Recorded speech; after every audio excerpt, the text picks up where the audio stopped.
Merci de nous rejoindre. Nous sommes à présent en direct avec Freddy Ethan, ancien ambassadeur écrivain. Son dernier livre s'intitule Adama et a été publié aux éditions Ballant. Bonjour Freddy.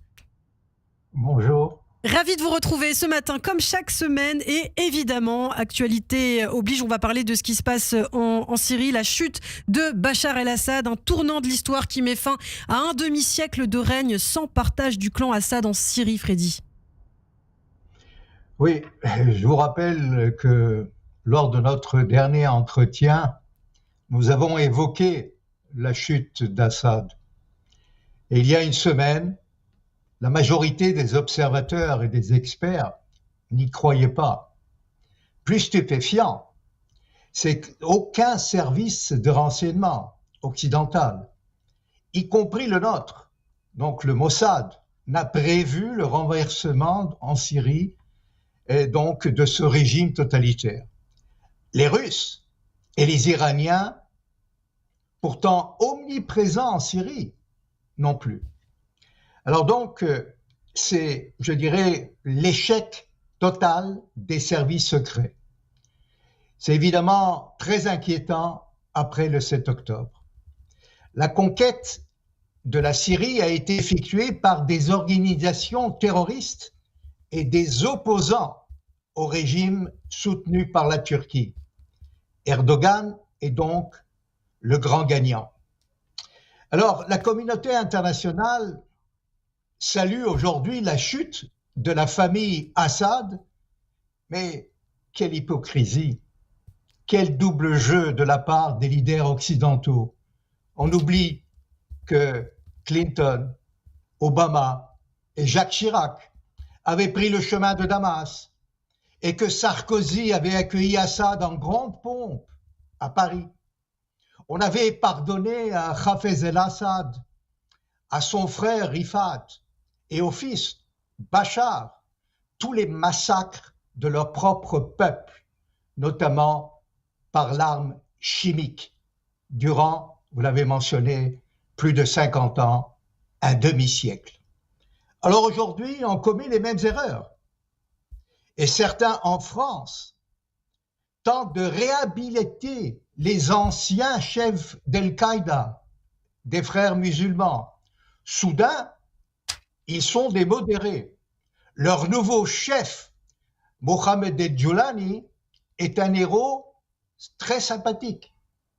Donc, soyons d'abord clairs. La chute d'Assad est avant tout une grande victoire d'Israël et de Tsahal et une défaite cuisante de l'Iran et ses proxys. Donc nous vivons un tournant historique. Au carrefour du destin du Moyen-Orient, nous sommes. Il existe des opportunités, mais aussi de nombreux risques. Nous devrions être vigilants. Tsahal a pris des mesures préventives et a détruit de nombreuses bases aériennes, des dépôts d'armes, dont des missiles, et un armement non conventionnel. Plus de 300 frappes ont été lancées contre des missiles et dans tout le territoire syrien. Je vous dirais que des blindés de Tsahal sont à une vingtaine de kilomètres de Damas. Et je vous rappelle aussi qu'en 2017, en septembre 2017, on a détruit un site nucléaire syrien. Le but aujourd'hui est d'éviter des infiltrations terroristes le long de la frontière. Vous savez, sur les hauteurs du Golan vivent plus de 30 000 juifs.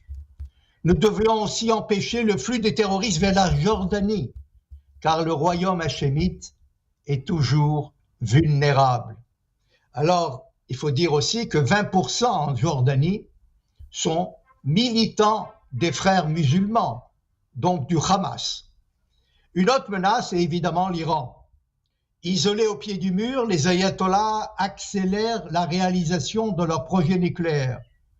Nous attendons évidemment, patiemment je dirais, l'installation de Donald Trump à la Maison-Blanche. Enfin, devant toutes les menaces et les risques, soyons quand même optimistes. Il existe en effet de grandes opportunités après la chute d'Assad. Il faudrait les saisir, présenter un plan d'action pour remodeler le Moyen-Orient et le diriger vers la stabilité et la coexistence. Mais avant tout, isoler l'Iran et écarter les islamistes de toutes les commandes des pays arabo-musulmans. Merci beaucoup Freddy Ethan, merci ce matin pour ces précisions et on continuera à suivre effectivement la situation, un nouveau plan qui devra être mis en place pour tout le Moyen-Orient. Merci beaucoup, je vous dis à la semaine prochaine avec plaisir.